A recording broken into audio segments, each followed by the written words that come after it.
All right, welcome back. So let us just revisit what we discussed in the previous lecture. What we discussed was this, that for any experiment, let's say you are making some observations. This is your experiment, and you are making some observations in the experiment. You can also call it data. These observations are assumed to come from a true generative process. So there is some truth behind these observations. So let's say you are observing whether people are able to recognize words correctly or not. When you show them a word, let's say book on a screen, whether they recognize it or not, right? So that's your observation. But there must be some true underlying cognitive process in human mind that is generating these observations. Now the goal of statistical inference is to know what is that true generative process, and it's very difficult because you cannot know. So what is that exactly true generative process? Only way you can know something about this true generative process is using the data. So whatever data you have collected, so which is called statistical inference. So using the observations, we make some inference about the true generative process. But how do we do this? What is this process of inference? Well, the way we do it is like this, that we make a fundamental assumption about this true generative process. What we assume is that this true generative process must be a probability assigner function. This is a function, remember? So, probability assigner function. This function can have different forms. So, that depends on your assumption, what you assume. Okay. So, for example, you can assume that this true generative process is a function f of theta, or you can also assume this is a function g of phi. So, you can assume different functions as well, right? So, it is your assumption, what you assume about this true generative process. So, you make some assumption about the true generative process, and what is this assumption? That this is a probability assigner function with some um, properties, right? So, here we have assumed this probability assigner function is f with the parameter or argument theta, and here we have assumed it is a probability assigner function g with the parameter phi. Right? What this probability assigner function does? It assigns real values to events in your event space. So, you can think of event space, possible events that can occur in your experiment. This probability assigner function assigns real values to events in your event space. But this real value assignment is not arbitrary.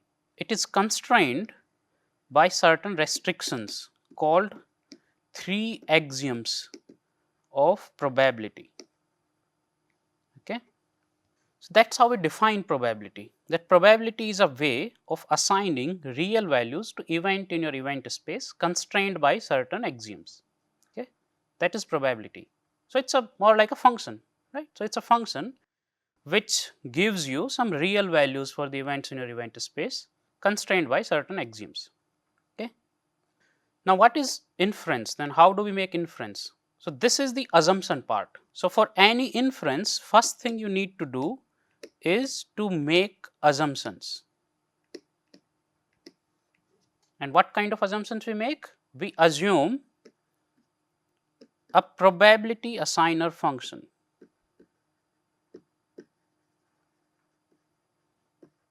Okay. This is not a proper mathematical name, but we will rethink of what exactly we should call this probability assigner function. It has more technical names, but this works for us for now. Okay. So, this is the kind of assumption we make. We assume a probability assigner function which would assign probabilities to events in our event space, and this should be a reasonable assumption. This should be a good assumption, otherwise this whole inference thing wouldn't work. So, it's very important that you make right set of assumptions. Okay. And you can also realize by now that you have degrees of freedom in making this assumption, because you are making assumption, right? Someone else can make a different assumption. Someone else can say that these observations are not generated by f of theta, but they are generated by g of phi. So, you can make different assumptions. Okay. But this is a very fundamental part of inference, that you need to make some assumptions. What assumption you make, that is up to you. or that may depend on the theory or the opponents in the field. So, that can depend on different factors, right, but you need to make some assumptions for inference. And what is the assumption? It's a probability assigner function. So, what is the exactly the probability assigner function that might have generated these observations? Now, the second thing you need to do to make inference is that using these observations, infer the properties of your probability assigner function. So, for example, using your data from the experiment, infer what value of parameter theta in f, right. So, what value of theta would have generated these observations under the assumption that these observations were generated by this function f. Okay. So, basically what we are doing here is that using your observations, based on your observations, you try to infer or you try to estimate exactly what probability assigner function might have generated these observations. Okay. And by extension, you are trying to infer what is the true generative process behind these observations, right. But there is a problem here, you can see, which is this, that, well, you don't know whether you have made right set of assumptions, right, that you would never know whether your assumptions are correct or not.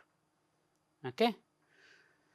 So, the inference would always remain incomplete if you basically try to infer the true generative process using only one assumption without any competing assumption, right.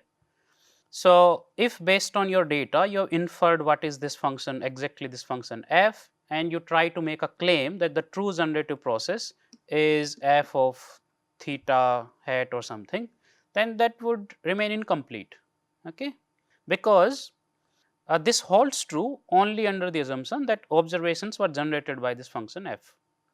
Okay. So, to make inference complete, you always need to compare whether f of theta is better than some competing assumptions, let us say g of phi. Okay. And that is the only kind of inference you can make, that whether the assumptions you have made are better than some other competing assumptions. That is it, because you cannot know absolute truth whether f of theta is the true or right correct generative process. You can only say whether f of theta is better at explaining these observations compared to g of phi. Okay. So, that is the second thing you do, that based on your data you try to infer the exact process f of theta or g of phi, and then you try to compare two competing assumptions. Okay. So, basically you compare f of theta and g of phi to see that which one is a better set of assumption. We will go into more nuances of this, what exactly it means to do the second part, to make inferences about f of theta and g of phi. But for now, this is the workflow of inference, statistical inference, that you first make assumptions, okay, about that what is the true, what is the underlying probability assigner function which is assigning probabilities to events in an event space.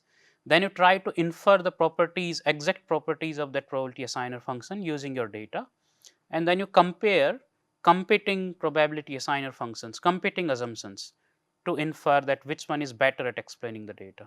Whatever is better, you would think that is closer to the true generative process, right.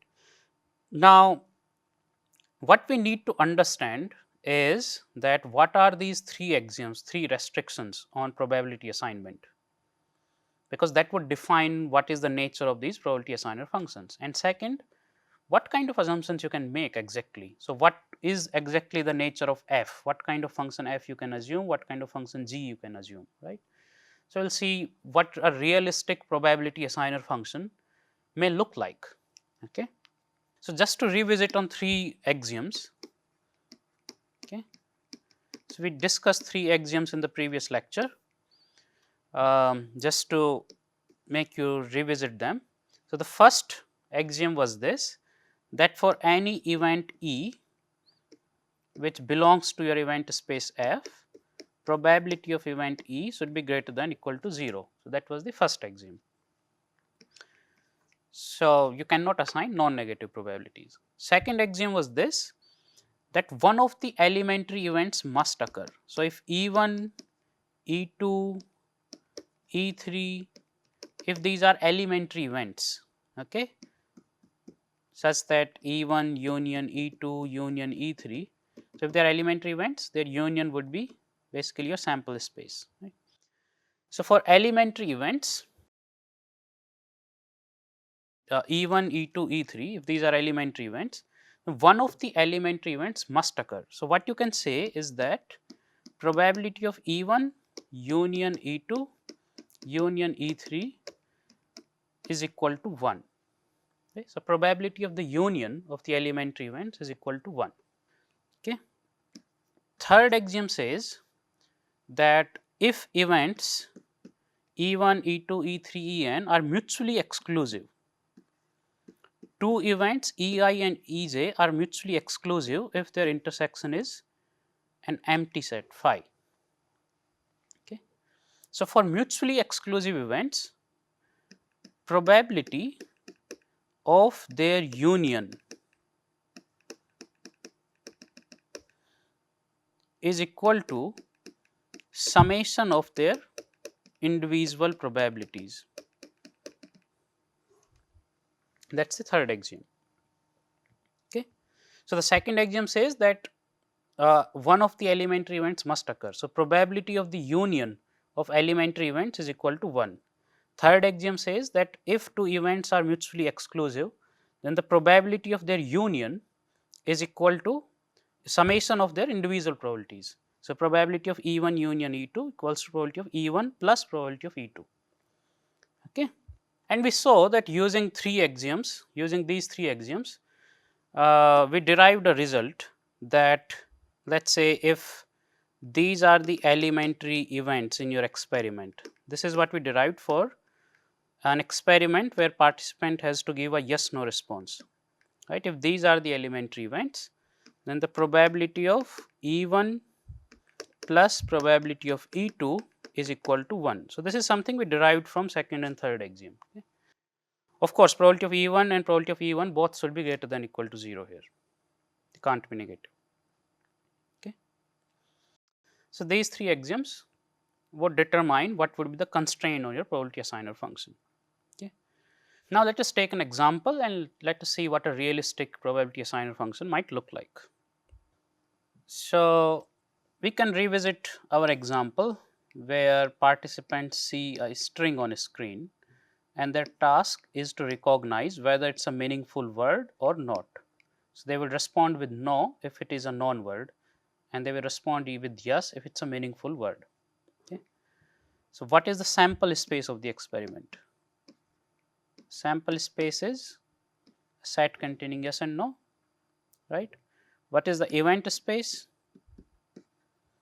It is a set containing yes, no, yn and an empty set. Okay. So, this is your event space.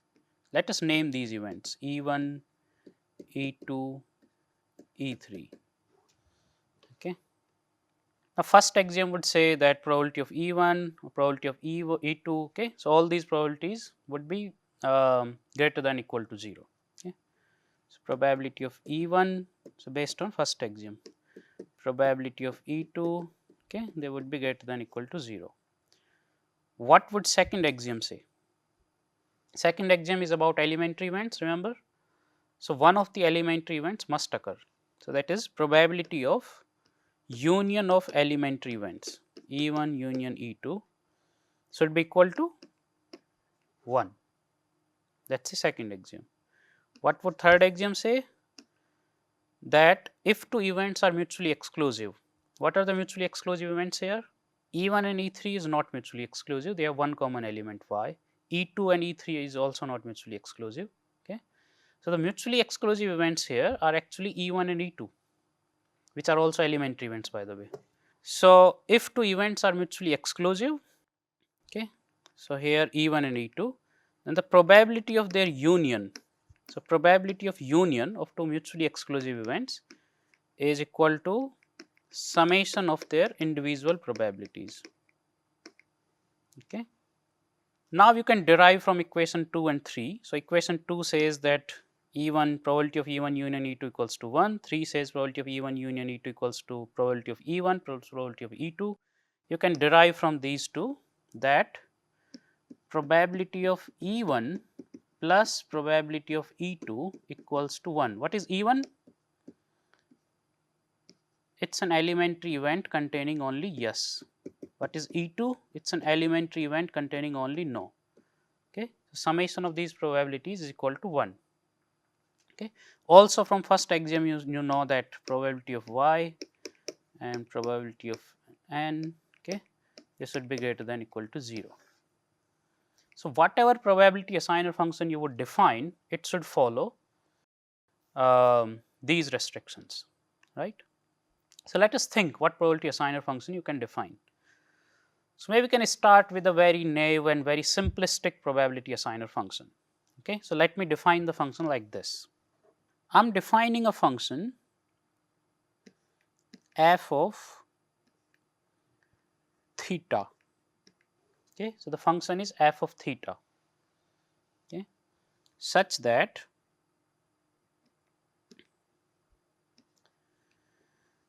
the function would have a value theta if let me write it more precisely so that it's not confusing anymore. So, let us say the function I am defining is f of w theta. Okay, I will explain what w is. Okay. So, it is a function of two arguments w and theta. So, it would have a value theta if w is yes, okay, or you can just say y. Okay. So, if the outcome is yes, then the value will be theta, or if the elementary event is yes, then value is theta. If elementary event is no, then the value is 1 minus theta. That is my probability assigner function. And why it works? What is w here? W is basically a member of your sample space. So, I can just instead write them as y and n. Okay. So, if w is y, this happens, and w is n, this happens, right, where w is a member of your sample space. So, this is a function I have defined. What this function would do, it would assign probability to these events y and n. How? So, if you are talking about this event containing only one member y, okay. So, let us see how it can assign probabilities. Okay. So, if the event, or let us say w is y, okay, then what is the value this function would have? Theta. And if w is n, the value this function would take would be 1 minus theta. Okay. So, if we take their summation, it satisfies the property that probability of y plus probability of n is equal to 1. Okay. So, that is the basic idea we are trying to follow here, right. All right. But what is theta? So, you need to define theta as well, right. So, we need some interpretation of theta. What is theta? So, let us say theta is the probability of yes response, okay, underlying probability of producing a yes response, let us say that is theta.